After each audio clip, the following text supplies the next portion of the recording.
Drugs मामले में गिरफ्तार किए गए अभिनेता अरमान कोहली का विवादों से पुराना नाता रहा है।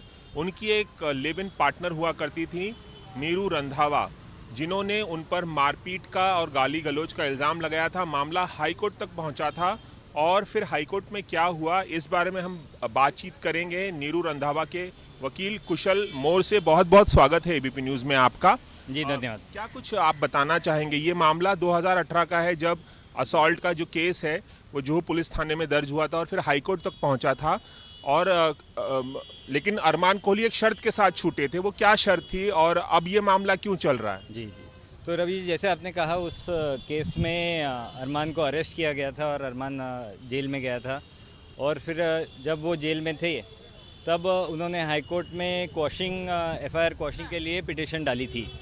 और जब वो क्वॉशिंग के लिए पिटिशन आई हियरिंग के लिए, तो उन्होंने एक एफिडेविट फाइल किया था जहां उन्होंने सोलम ओथ पे अंडरटेकिंग दी थी हाईकोर्ट को कि मैं इनको 1 करोड़ रुपए एज कॉम्पनसेशन दूंगा। और ये एफिडेविट और अंडरटेकिंग उन्होंने फ़ाइल की गई थी। और उसमें ऐसी भी शर्त थी कि जो 50 लाख है वो उन्होंने तभी के तभी पेमेंट किया था, और जो बैलेंस 50 लाख है उसके लिए उन्होंने कुछ मुद्दत मांगी थी और 2 चेक्स इशू किए गए थे। और वो चेक्स एक्चुअली देखा जाए तो उनके जो भाई जो अब नहीं रहे, रजनीश कोहली, उन्होंने इशू किए थे वो 2 चेक्स। हाल ही में उनकी मौत। जी, हाल ही में हुई है।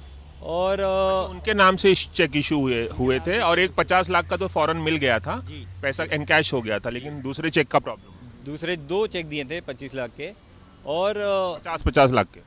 25 लाख के 2। एक 50 लाख उन्होंने तभी पे किया था, और जो बैलेंस 50 है उसके 2 चेक दिए थे। हाँ। और उसमें अरमान ने ये हाईकोर्ट से दावा किया था, प्रॉमिस किया था कि वो दोनों चेक्स जो भी उनके भाई के नाम से रहने के बाद भी उनकी जिम्मेदारी है कि वो दोनों चेक्स ऑनर होंगे। लेकिन अनफॉर्चुनेटली वो दोनों ही चेक्स जब एनकैशमेंट के लिए डालें तो दोनों ही चेक्स डिसऑनर हो गए। अच्छा। और फिर वो 138 केस भी चल रहा था। चीटिंग का केस। हाँ, चीटिंग का नहीं, चेक बाउंसिंग का केस अंधेरी कोर्ट में वो भी चल रहा था उनके भाई के अगेंस्ट। और यहाँ फिर हाई कोर्ट में भी हमने एक एप्लीकेशन डाली है जिसमें हमने कहा है कि ये जो अंडरटेकिंग जिस बेसिस पे हाई कोर्ट ने इनको छोड़ा और एफआईआर क्वॉश किया गया है और ये सोलम ओथ पे उन्होंने दिया है, ये उन्होंने ऑनर नहीं किया है। और इसीलिए आप अब या तो वो एफआईआर रिस्टोर कीजिए या फिर इनके अगेंस्ट कंटेम्प्ट प्रोसीडिंग्स चालू कीजिए। ऐसा हाईकोर्ट में हमने एप्लीकेशन किया है। और उस एप्लीकेशन आप लोगों ने कब, 2018 में ही की थी क्या? तब का ही, तभी जब ये चेक्स डिसऑनर हुए थे 2018 में, तभी ये इमीडिएटली एप्लीकेशन डाली गई थी। और फिर तो आप जानते हैं कोविड और ये सब के वजह से कोर्ट्स का फंक्शनिंग काफ़ी कम हो गया था, तो एप्लीकेशन सुनवाई के लिए आई नहीं। बट अब कल की तारीख हमें मिली है एंड होपफुली वो कल मैटर सुना जाएगा। मतलब 31 अगस्त को ये सुनवाई होने वाली इस मामले में। ये क्या फाइनल हियरिंग है या ये हियरिंग फिर से शुरुआत हुई है इसकी? इसमें वापस शायद मेरे हिसाब से नोटिस इशू होगी कोहली को, और फिर उनका एक रिप्लाई आने के बाद हाईकोर्ट डिसीजन देगी। तो इसमें क्या उनके पिता राजकुमार कोहली को भी पार्टी बनाया गया है?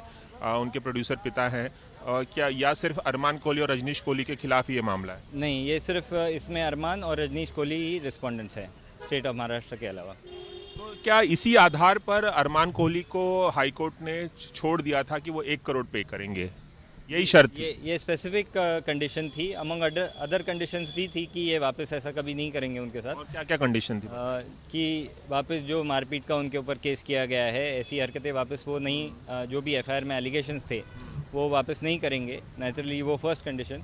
और ये कॉम्पनसेशन जो उन्होंने इनको हर्ट और बाकी सब चीज़ें कॉज की है, उसका कॉम्पनसेशन 1 करोड़ रुपए देंगे। इसी कंडीशन पे, इसी ओथ पे हाई कोर्ट ने एफआईआर क्वॉश किया था और उनको रिलीज़ किया था। तो क्या ये जो 1 करोड़ का जो मुआवजा है, ये खुद अरमान कोहली की तरफ से, उनकी फैमिली की तरफ से ऑफर हुआ था या आप लोगों ने डिमांड की थी? जब ये मामला आया था हाई कोर्ट में, क्या उन्होंने खुद एफिडेविट दी थी या आप लोगों ने मांग की थी? नहीं, ये उनके तरफ से ही आया है, उन्होंने ही एफिडेविट दिया था। और क्योंकि नेचुरली वो जेल में थे, उनको रिलीज़ होना था, तो ये उनका ही ऑफ़र था और उनके तरफ से ही आया था। वैसे 2018 में जून महीने में मैंने नीरू रंधावा से मुलाकात की थी, उनसे बात की थी। उन्होंने पूरा सिलसिलेवार ढंग से बताया था कि किस तरह से उन पर हमला हुआ, किस तरह से उन्हें टॉर्चर किया गया। आप क्या कुछ बताना चाहेंगे नीरू की तरफ से हमारे दर्शकों को कि कितना परेशान नीरू को किया गया, सर पे चोट भी आई थी उनको? नहीं, ये तो काफ़ी वेल डॉक्यूमेंटेड है, लेकिन मैं ये बोलूँगा कि संक्षिप्त में अगर आप थोड़ा सा हमें बताएं। मैं ये बोलूँगा रवि जी, उस समय मैं एक्चुअली नीरू का वकील नहीं था। मैं अभी आफ्टर ये सब एफिडेविट और सेटलमेंट होने के बाद ही मैं पिक्चर में आया हूँ, तो उसमें मेरे को ज़्यादा जानकारी नहीं होगी और मेरा बताना भी ठीक नहीं होगा। चलिए, एबीपी न्यूज़ से खास बातचीत करने के लिए आपका बहुत बहुत शुक्रिया। Thank you. तो ये थे हमारे साथ नीरू रंधावा, जो कि अरमान कोहली की लिव इन पार्टनर थी। उनके वकील बता रहे थे कि किस तरह से एफिडेविट दाखिल करके हाई कोर्ट में अरमान कोहली की तरफ से, उनके भाई की तरफ से ये कहा गया था कि 1 करोड़ रुपए का कंपनसेशन दिया जाएगा, और इसी शर्त पर हाई कोर्ट ने उन्हें बरी किया था इस सेटलमेंट के बाद। लेकिन अरमान कोहली ने इस अपने वादे को पूरा नहीं किया, इसे डिसऑनर किया। 50 लाख का चेक तो तब इशू हो गया था, लेकिन 25-25 लाख के जो चेक थे वो डिसऑनर हो गए, और यही वजह है कि ये मामला अब इसकी सुनवाई जो है जल्द ही यानी 31 अगस्त को होने वाली है। यानी अरमान कोहली ड्रग मामले में तो फंसे हुए हैं ही, दूसरा इल्ज़ाम, दूसरी कानूनी कार्रवाई जो झेल रहे हैं वो है 50 लाख रुपए, और जो नीरू रंधावा को अपनी एक्स लिव इन पार्टनर को जो देने हैं, उस मामले में एक और केस उन पर चल रहा है। कैमरामैन रवि पांचाल के साथ रवि जैन, एबीपी न्यूज़, मुंबई।